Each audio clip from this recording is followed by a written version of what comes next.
नमस्कार। भारत की राजनीति में शुरू से ही मसल पावर और मनी पावर एक बहुत ही इंपॉर्टेंट रोल अदा किया और इसी से रिलेटेड 2018 में एक महत्वपूर्ण पीरियड आया जब इलेक्टोरल बॉन्ड इशू किया गया या उसको लाया गया। इस बॉन्ड के पीछे सरकार ने जो कहा वो यह था कि जो मनी पावर यानी गलत तरीके से जो चुनाव या पार्टियों को पैसा मिलता है उसमें ट्रांसपेरेंसी लाया जाए और एक प्रॉपर चैनल के थ्रू पैसा पहुंचे। कहां तक पहुंचे? पार्टीज के पास पहुंचे, चाहे वो किसी को देना हो, कोई कंपनी हो, कोई व्यक्ति हो जो देना चाहता है, और इसी के लिए इलेक्टोरल बॉन्ड लाया गया था। यहां पर एक बात ध्यान रखेंगे, 2018 में यह आया था। इसमें यह कहा गया था कि कोई व्यक्ति कितना रुपए देगा इसका कोई लिमिट नहीं है, ध्यान से सुने, और उसका नाम गुप्त भी रखा जाएगा। और इसी पर बहुत दिनों तक यह चर्चा रही कि क्या आरटीआई जारी करके यानी राइट टू इंफॉर्मेशन, सूचना का अधिकार के तहत क्या किसी को यह पता लगाने का अधिकार नहीं है कि कौन व्यक्ति है जो किसी एक्स पार्टी को पैसा दे रहा है और कितना दे रहा है।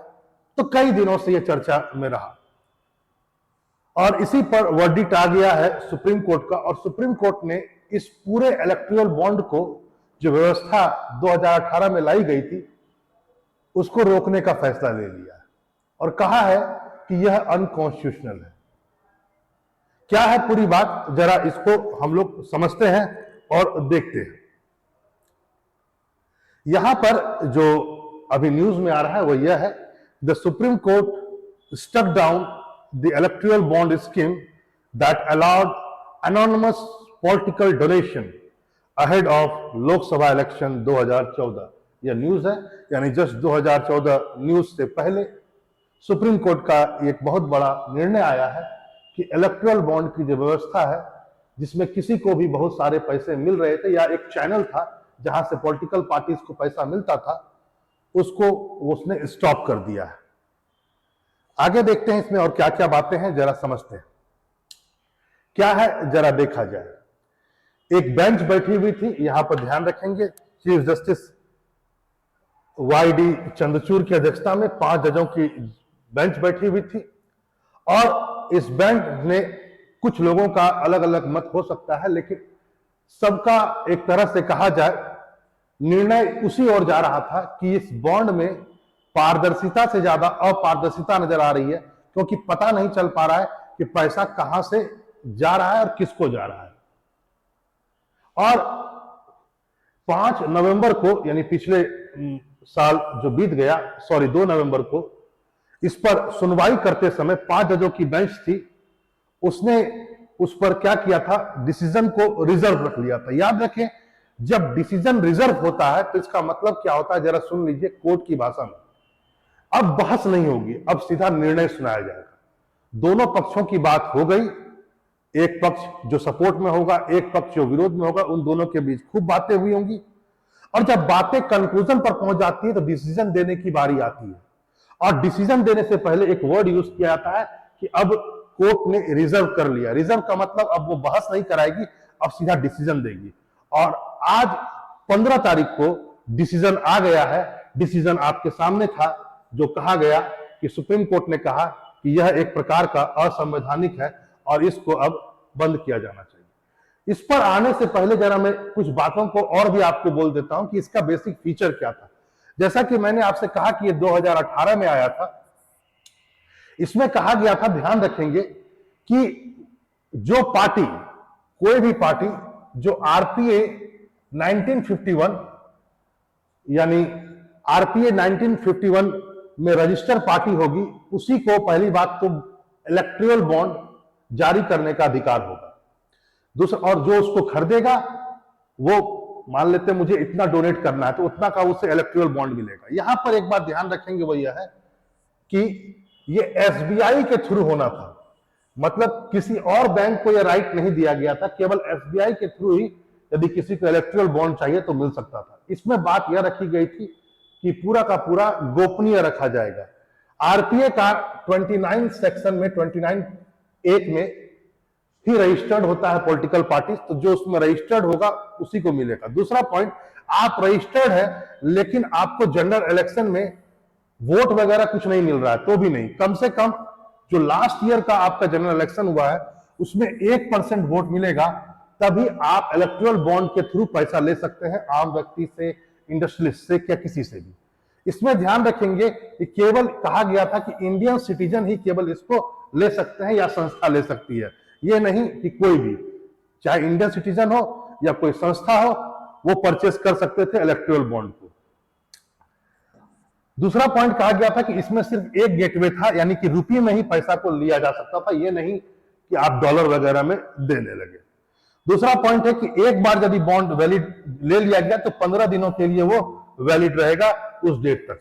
अगला पॉइंट था कि डोनर जो है इसमें कितना भी रुपए दे सकता है, लेकिन मिनिमम 1000 रुपए, इससे कम का इलेक्टोरल बॉन्ड जारी नहीं किया जा सकता था, और मैक्सिमम लिमिट कुछ नहीं थी इसकी।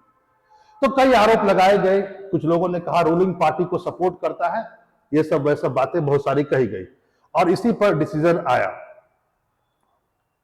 डिसीजन क्या क्या है, कुछ पॉइंटें हैं, जरा इसको देखा जाए। डिसीजन में पहला पॉइंट 5 जजों का बेंच था, जिसका हेड आपको पता ही है सीजीआई चंद्रचूड़ जी थे।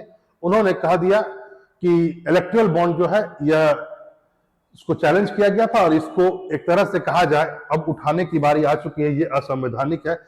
क्यों असंवैधानिक है? क्योंकि उन्होंने एक आरोप लगाया कि ये वायलेट करता है फ्रीडम ऑफ एक्सप्रेशन को और स्पीच को अंडर आर्टिकल 19(1)(a). आपको पता होगा आर्टिकल जो 19 है, 19(1), उसमें स्वतंत्रता का अधिकार है, और 19(1)(a) में अभिव्यक्ति की स्वतंत्रता दी गई है।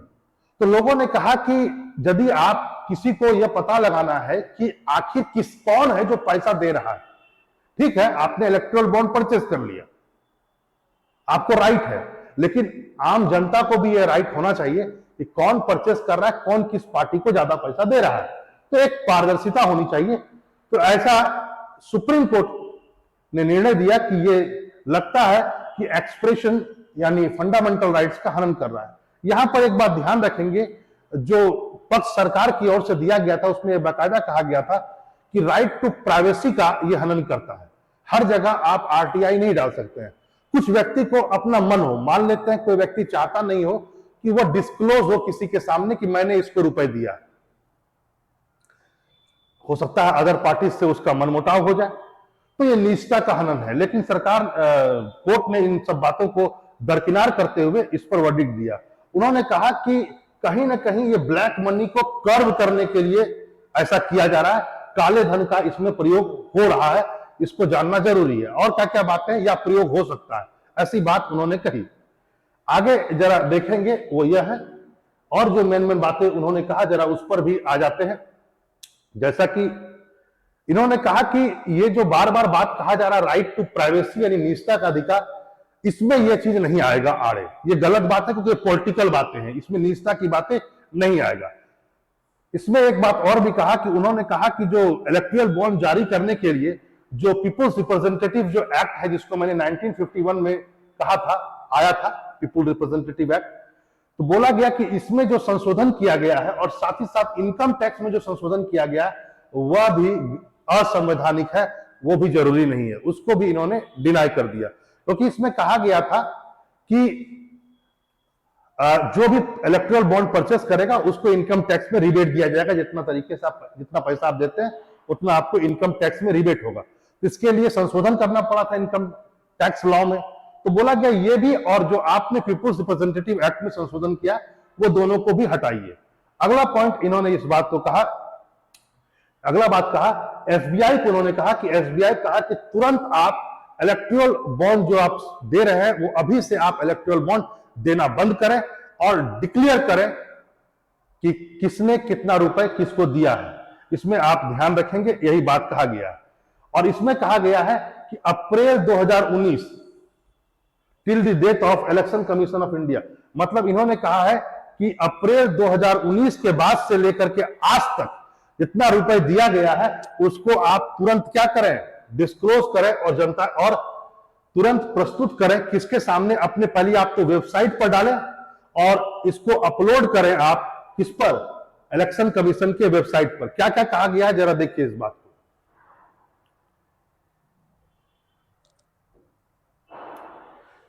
इसमें कहा गया है कि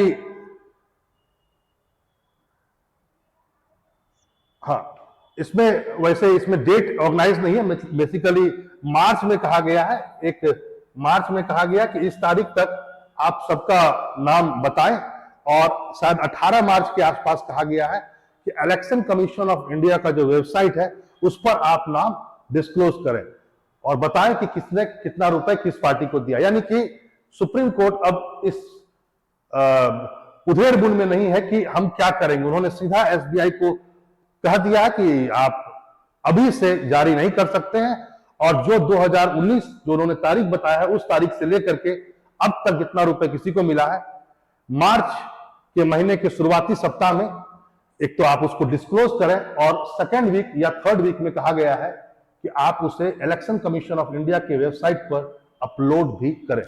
तो ये सब बातें हैं, थोड़ा देर के लिए कहा जा सकता है कि कहीं ना कहीं यह जो डिसीजन आया है, यह फिलहाल कहा जा सकता है आपको कि सरकार के लिए एक झटका माना जा सकता है, क्योंकि इसी सरकार के दौर में यह आया था। सरकार ने अपनी बात को रखने का पूरा प्रयास किया, लेकिन सुप्रीम कोर्ट अभी सुनने के मूड में नहीं। फिर मिलते हैं एक नए टॉपिक के साथ। नमस्कार।